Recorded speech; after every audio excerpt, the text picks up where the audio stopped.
We have Christmas parties in the winter time for the kids as well for ourselves. And throughout the summer we have golf tournament, then we come back and cook a dinner afterwards. A few times a year it's used. Now let's go to the dispatch office. Okay.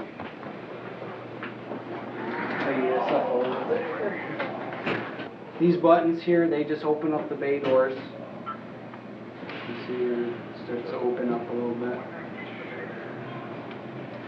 Open, stop, close. This is the map book. It has every street in our district, and every truck in the fire department has a book identical to this. It has every street. If you look at these little black dots, each of these black dots denotes where the fire hydrants are.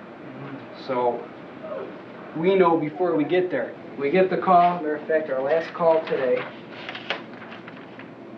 Sunday afternoon, we had a call at the Fairport Baptist Home for fumes in the building. For any house fire, every piece of equipment goes out of both firehouses. If we get a car fire, only 2 pumpers, and then the big rescue truck goes.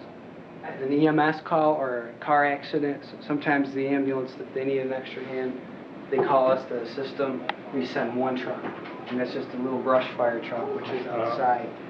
How fast is anyone taking those big trucks up? They don't really go that fast. It's when the lights and the siren are going, it makes it look like you're going 90 miles an hour. But we are not allowed to go over the speed limit for anything, unless it's a house fire or a car accident with people trapped. That's the only time we're allowed to go over the speed limit, and that's only by 10 miles an hour. But for an automatic alarm, which is probably 85% of our calls, false alarms, we do the speed limit.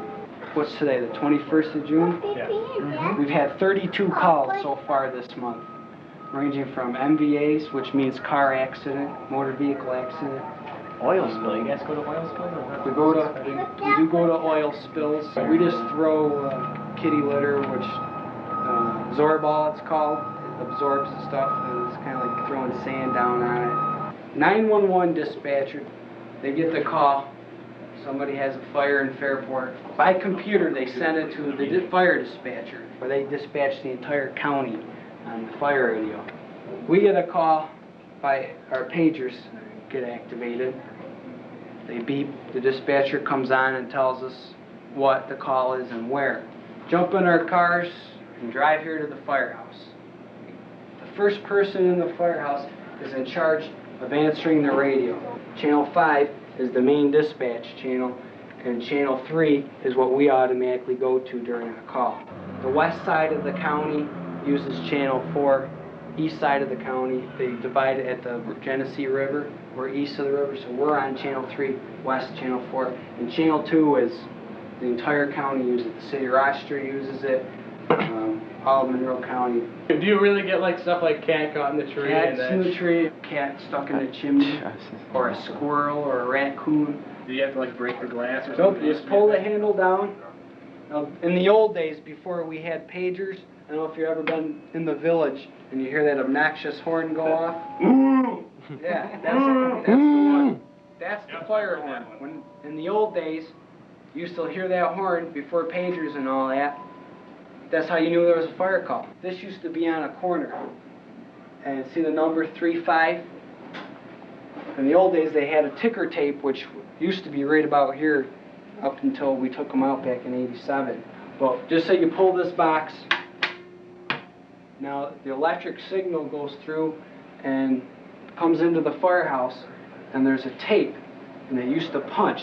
You used to punch 1, 2, 3, and then a gap about an inch. 1, 2, 3, 4, 5, and then the horn would blow the same thing. The horn would blow 3 times, stop, blow 5 times, and stop. So you could listen.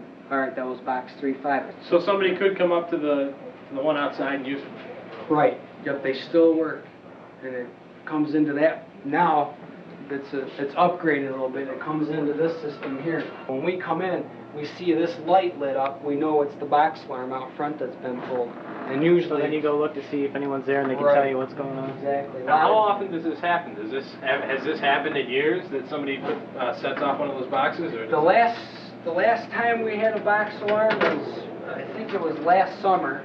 It was about 1:30, 2 o'clock in the morning. There was a fight out in front, and the guy got stabbed. I don't know if you remember that. Well, the first call on that came in here. They went and pulled the box. When by the time we got here, we was up. Somebody's been stabbed, and we had to call on the radio and get the ambulance.